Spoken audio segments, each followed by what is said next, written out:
ಪ್ರಜಾಧ್ವನಿ ಇದು ಪ್ರಜೆಗಳ ನಂಬಿಕೆಯ ಧ್ವನಿ. ಗಬ್ಬೆದ್ದು ನಾರುತ್ತಿದೆ ಮೂತ್ರಾಲಯ.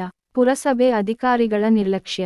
ಗದಗ ಜಿಲ್ಲೆಯ ಲಕ್ಷ್ಮೇಶ್ವರ ಪಟ್ಟಣದ ಪಶು ಆಸ್ಪತ್ರೆಯ ಮುಂದುಗಡೆ ಪುರಸಭೆಯ ವತಿಯಿಂದ ಅವೈಜ್ಞಾನಿಕವಾಗಿ ಪುನರ್ ನಿರ್ಮಾಣಗೊಂಡ ಸಾರ್ವಜನಿಕ ಮೂತ್ರಾಲಯ ಸೂಕ್ತ ನಿರ್ವಹಣೆ ಇಲ್ಲದೆ ಗಬ್ಬೆದ್ದು ನಾರುತ್ತಿದೆ. ಇಲ್ಲಿ ಮೊದಲಿದ್ದ ಮೂತ್ರಾಲಯವನ್ನು ಕೆಡವಿ ಹೊಸ ಮೂತ್ರಾಲಯವನ್ನು ನಿರ್ಮಾಣ ಮಾಡಿದ್ದಾರೆ. ಆದರೆ ನಿರ್ವಹಣೆ ಕೊರತೆಯಿಂದಾಗಿ ಮೂತ್ರಾಲಯ ಹೊಲದು ನಾರುತ್ತಿದೆ. ಇದಕ್ಕೆ ಸಂಬಂಧಿಸಿದ ಪುರಸಭೆ ಅಧಿಕಾರಿಗಳು ಮಾತ್ರ ಗೊತ್ತಿದ್ದು ಗೊತ್ತಿಲ್ಲದಂತೆ ಸುಮ್ಮನೆ ಕುಳಿತಿದ್ದಾರೆ. ಇದರಿಂದ ಸಾರ್ವಜನಿಕರು ಪುರಸಭೆ ವಿರುದ್ಧ ತಮ್ಮ ಆಕ್ರೋಶ ವ್ಯಕ್ತಪಡಿಸಿದ್ದಾರೆ. ವರದಿ ನಾಗರಾಜ ಹಣಗಿ, ಪ್ರಜಾಧ್ವನಿ, ಲಕ್ಷ್ಮೇಶ್ವರ.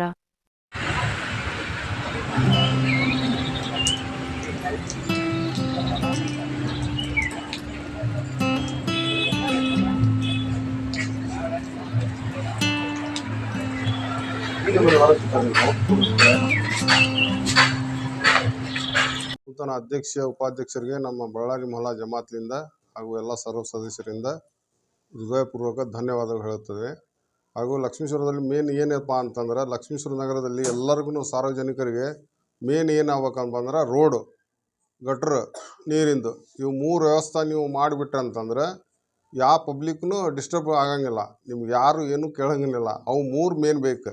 ಅವು ಮೂರು ಅಷ್ಟು ಮಾಡಿಕೊಟ್ರಪ್ಪ ಅಂತಂದ್ರೆ ಎಲ್ಲರಿಗೂ ಅನುಕೂಲ ಆಕೈತಿ. ಇವು ಮೂರು ಮೇನ್ ಇರೋವು, ಫಸ್ಟ್ ಇರೋವು. ಇಷ್ಟು ಹೇಳಿ ನಾನು ತುಂಬ ಧನ್ಯವಾದ.